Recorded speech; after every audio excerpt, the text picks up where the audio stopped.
Trump suspended the talks, and 72 hours later, he restarted them. Nobody in Washington is explaining why. That reversal is the story.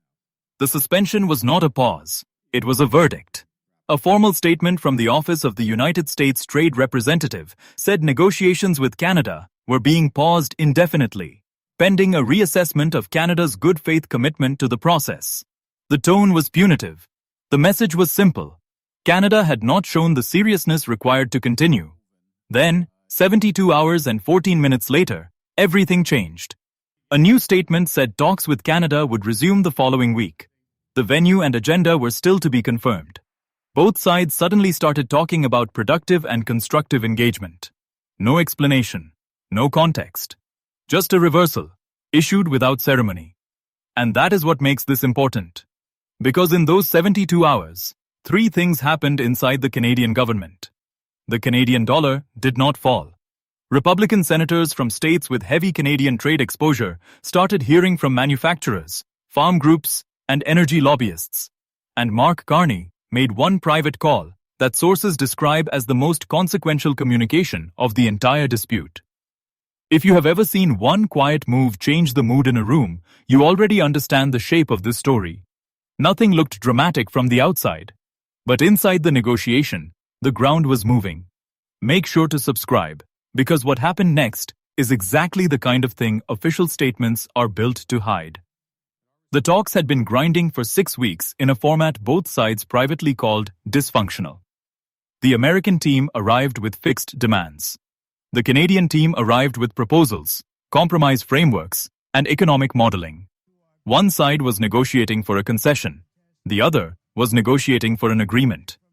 That gap does not close just because you schedule more meetings. The immediate dispute was Canadian dairy access. The American demand was a 23% increase in import quotas within 18 months. Canada said that was politically impossible under its dairy policy and wanted a phased adjustment over 48 months, tied to reciprocal American market access.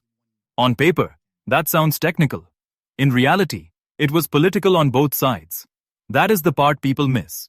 The economics could have been bridged. The politics could not. The real question was which side would absorb the cost of moving first. The suspension was meant to force that choice by making inaction more expensive than compromise. But that only works if the other side has nowhere else to go. Canada did. And in those 72 hours, it moved with precision. Canada sends about 76% of its total exports to the United States. Washington treats that number as proof of dependency.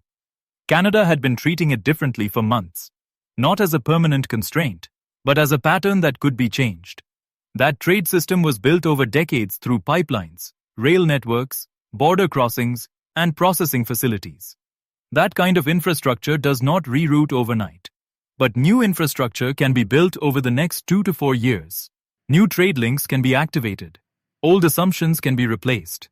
If you have ever had to choose between waiting on one uncertain option and building a second one in the background, you understand the logic. Canada had been doing that for months.